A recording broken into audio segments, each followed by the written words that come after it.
D G I S A کی جو press conference تھی اس میں بڑا ویوڈلی کہا گیا تھا کہ آپ یہ ساری جو کیمپین کر رہے ہیں یہ جھوٹ کی بنیاد پہ، اور ساری جو کیمپین ہے اس کی بنیاد جھوٹ ہے.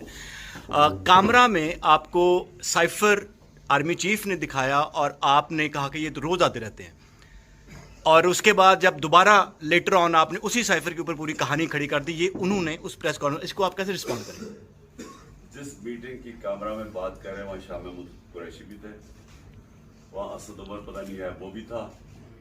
سب کو پتا ہے کہ اس کے اندر پرویز خٹک تھا، سب کو پتا ہے کہ اس کے اندر کیا بات ہے. اس کے اندر سائفر کی بات ہوئی اور بات یہ ہوئی کہ ہم اس کی مذمت ہم امریکن ایمبیسی اس کی مذمت کریں گے. یہ بات بس. تو کیا آئی ایس اے چیف جھوٹ بول رہے ہیں؟ دیکھیں جی جی آئی ایس آئی کو کبھی پریس کانفرنس نہیں کرنی چاہیے. یہ دیکھیں وہ صرف اس لیے کہ آپ فوج کی ایک رسپیکٹ ہونی چاہیے. جب آپ پالیٹکس کے اندر آ کے اور اس کا اگر میں صحیح معنی میں جواب دینا شروع کروں تو نقصان میری فوج کو ہوگا. میں نے اس لیے اپنے آپ کو بڑا کنٹرول کیا کیونکہ اس میں ایسی ایسی چیزیں کہی ہوئی ہیں کہ اگر میں منہ کھول دوں تو وہ ڈیمیجنگ اس کو ڈی جی آئی کو نہیں ہوگا، فوج کو ہوگا ڈیمیجنگ. اس لیے ہم نہیں چاہتے کہ کسی طرح ہماری فوج کمزور ہو. میں خدائی لہجے میں دھمکیاں دینے والوں کو تنبیہ کرنا چاہتا ہوں کہ اگر کسی نے کوئی مذموم حرکت کی تو اس کے ذمہ دار عمران خان کے علاوہ جنرل قمر جاوید باجوہ، جنرل فیض حمید اور جنرل عرفان ملک ہوں گے. جو کچھ آپ نے کیا ہے اور کرتے چلے جا رہے ہیں یہ سنگین جرم ہے جس کا آپ کو بہت جلد حساب دینا پڑے گا. اس کا تو نام نئے آرمی چیف کے لیے بھی لیا جا رہا ہے، تو اس حوالے سے آپ کیا کہیں گے؟ دیکھیں یہ بہت قبل از وقت بات ہے. جو شخص اس قسم کی کارروائیوں میں ملوث رہا ہو اس کا احتساب ہونا چاہیے. اس کو بلکہ اتنے بڑی ان کی گلیئرنگ چیزیں شاید 73 سال کی تاریخ میں کبھی نہیں ملتی، تو اب تو ان کا احتساب ہونا چاہیے.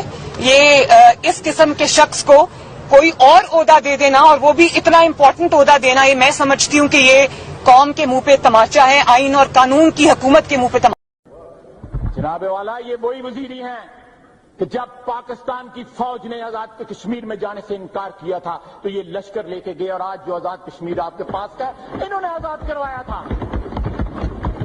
یہ پاکستانی فوج کا تحفہ نہیں ہے، یہ ان قبائلی لشکروں کا تحفہ ہے جنہوں نے وطن عزیز کی آزادی کے 6 ماہ بعد ہی اپنے خون کا نذرانہ پیش کیا. جناب والا سینکڑوں اور ہزاروں ارب بلکہ tens of thousands of billions of rupees and dollars جو ہے ہم نے پچھلے 58 سال پہ دفاعی بجٹ پہ خرچ کیے. اور داستان کیا ہے؟ 48، 65، 71، 84 اور 99. کوئی آزاد کمیشن جو ہے اس ملک کے نمائندوں کا اگر بٹھا دیں اور ان 5 جنگوں کی انکوائری کروائیں تو کسی بھی شخص میں ایک رتی بر بھی جو سیلف ریسپیکٹ ہوگا تو اس کا سر جو ہے جھک جائے گا. لیکن آج بھی یہ پوری امپیونٹی کے ساتھ اپنا سینہ چوڑا کر کے ڈیفنس بجٹ کو کلیم کر رہے ہیں اور مانگ رہے ہیں قوم سے. قوم کی ہڈیوں سے گوشت تک جو ہے انہوں نے نچوڑ لیا ہے اور اتار لیا ہے. قوم ایبجیکٹ پاورٹی میں رہ رہی ہے، قوم جاہل ہے، مفلس ہے، غریب ہے، پینے کا پانی نہیں ملتا، اگر پیتی ہے تو اس کو گیسٹرنٹائٹس ہوتا ہے، اس کو ہائپرٹائٹس اے اور بی اور سی ہوتا ہے.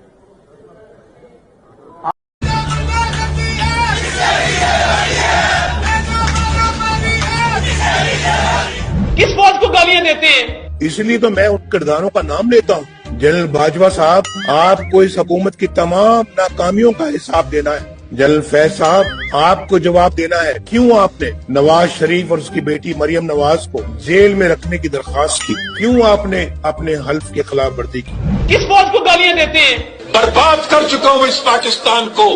تباہ کر دیا اس پاکستان کو، لہولہان کر دیا پاکستان کو، خراب کریں یہ فوج کے جنرل۔ نواز شریف آپ پاکستان تم ٹھیک کرو، جو ہماری سرحدوں کی محافظ ہیں۔ اور ابھی نندن کی کیا بات کرتے ہیں؟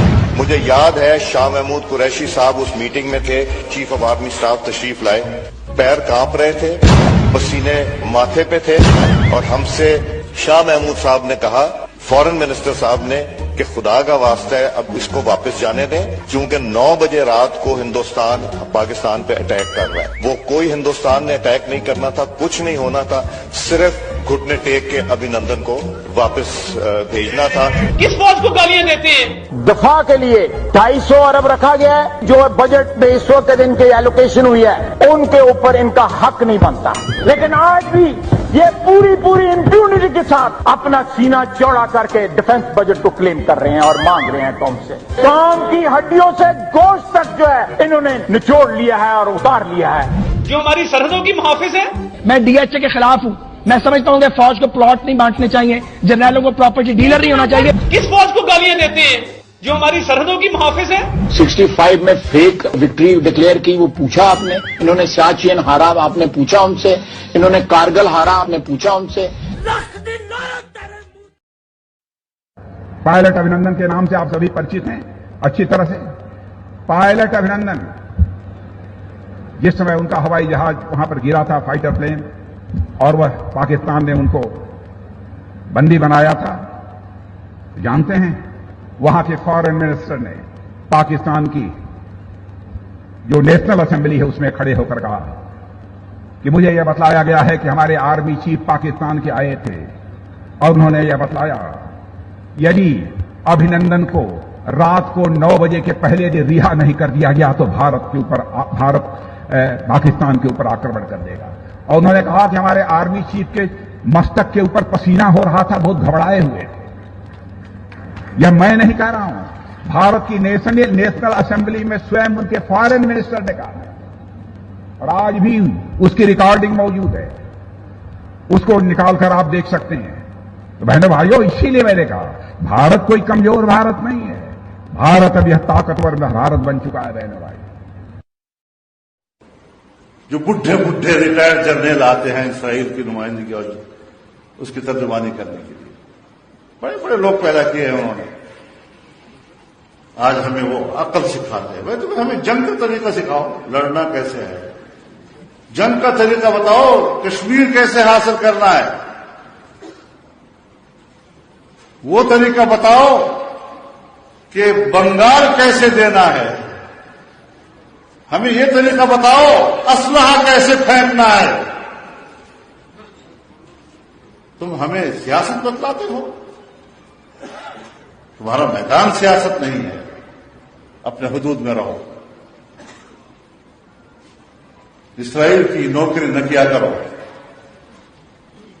اسرائیل کے وظیفوں پہ پلنے والے جرنیلوں، ریٹائرڈ جرنیلوں، اپنے حدود میں رہو۔